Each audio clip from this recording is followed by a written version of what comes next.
Hello everyone, it's Shauna here from White Crane Qigong. How is this amazing sunset over our beautiful lake? This week I'm starting a little series for you on the 5 elements to offer you a little bit more insight and information on some of the areas that we cover within Qigong practice. You know, Qi is energy and Gong is to study.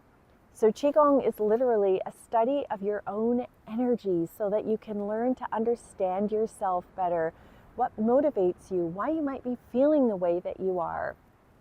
I absolutely love it. So I've decided that I'm going to share a little bit more of this with you so that you can take this and deepen your Qigong practice. And always remember, you can follow me here for a weekly Qigong practice for free. All right, so we're just at the beginning of winter here in Australia, and winter relates to the element of water. That's why I'm here at the lake, and you can see that water is very reflective.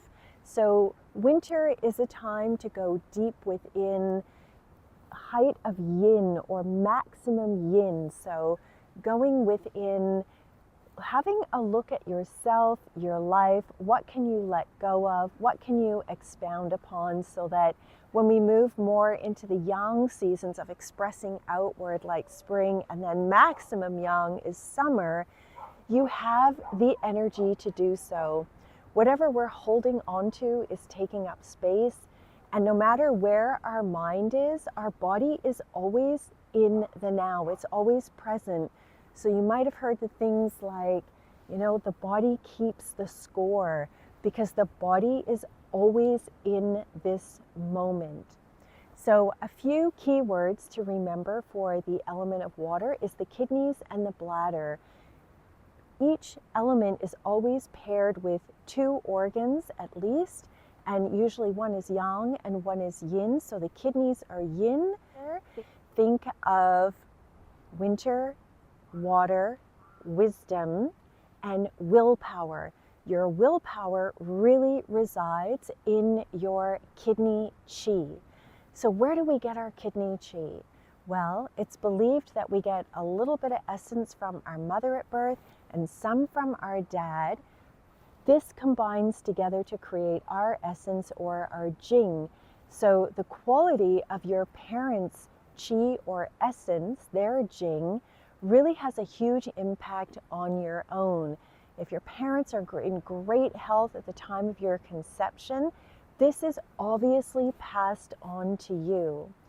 Now, it's believed as well that you get what you get at the time of your birth, and you can't actually create more.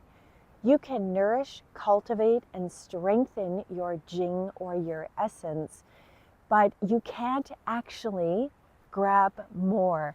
It's an internal chi. Other chi that we receive from food and air, this comes from outside of us. So obviously, the better quality of food that we have, the air that we breathe, the better quality of chi that we take in that way. Their job is to regulate fluids and filter toxins from the blood. So on a Western medicine side, we would think of toxins as, you know, external pathogens, whereas in traditional Chinese medicine, toxins can also be considered old hurts, insecurities, latent emotions. So think of how these feelings can really be anchors for your energy. They can really hold you back. And one of water's other qualities is to be really fluid. So it wants to move over and around obstacles.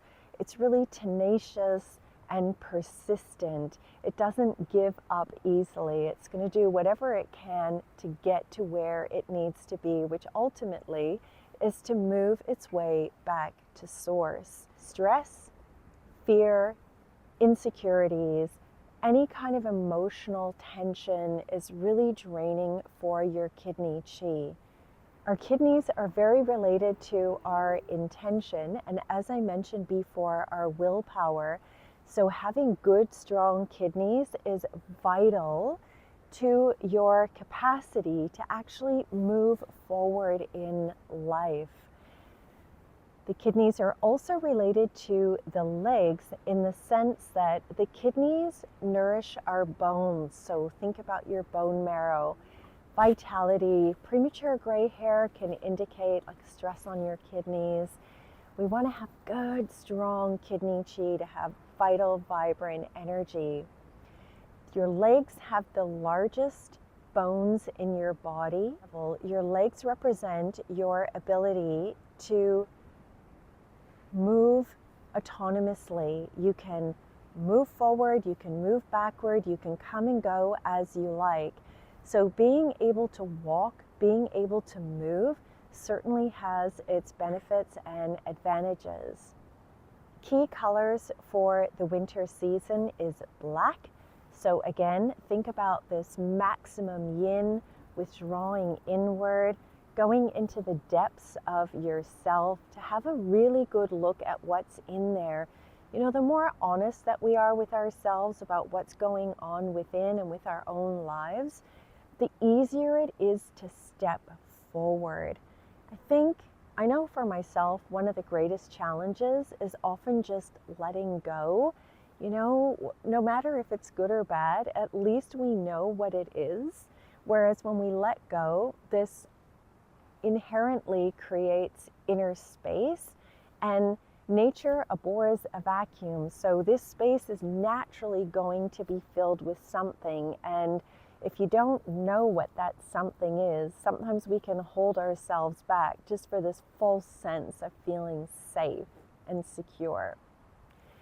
One final little aspect of the kidneys in traditional Chinese medicine: each organ system has its own spirit. The spirit for the kidneys is known as the zhe, and all of the qualities that I've talked about in this little video will help you to understand the nature or the essence of the zhe. If you have any further questions about this, please feel free to let me know. Let me know, how is your Qigong practice helping with your energy? When you do a session, do you feel like you leave that with a greater sense of awareness about who you are, where you're going, where your life is at? I would really love to know. And what are you trying to work on with your practice? What is your main goal? What kind of state are you hoping to move into? Next week, I'll be covering the Hun, which is the spirit for the liver. The liver is a very important and sensitive organ, also related to the season of spring and the element of wood. So, all right, my lovely friends, if you'd like to know more about water, you may wish to check out Veda Austin's website or YouTube channel. She is an incredible lady who's doing these amazing experiments with water, highly visual, so you can actually see her intention and imprint on water in a crystal clear way. And it'll really help you to realize how conscious water is. The more fluid, clear, and clean our water, the more vibrant and alive our health is. All right, my lovely friends, thank you ever so much for tuning in. I hope wherever you are in this world, you are having a most wonderful day. And I look forward to seeing you next week for our session on the Hun. And also, if you want to like and subscribe, if you're enjoying watching and doing the Qigong practices, please do. It'll really help me to keep going with this channel. Thanks again. Sending you all lots of love from our beautiful spot in the world here to wherever you are.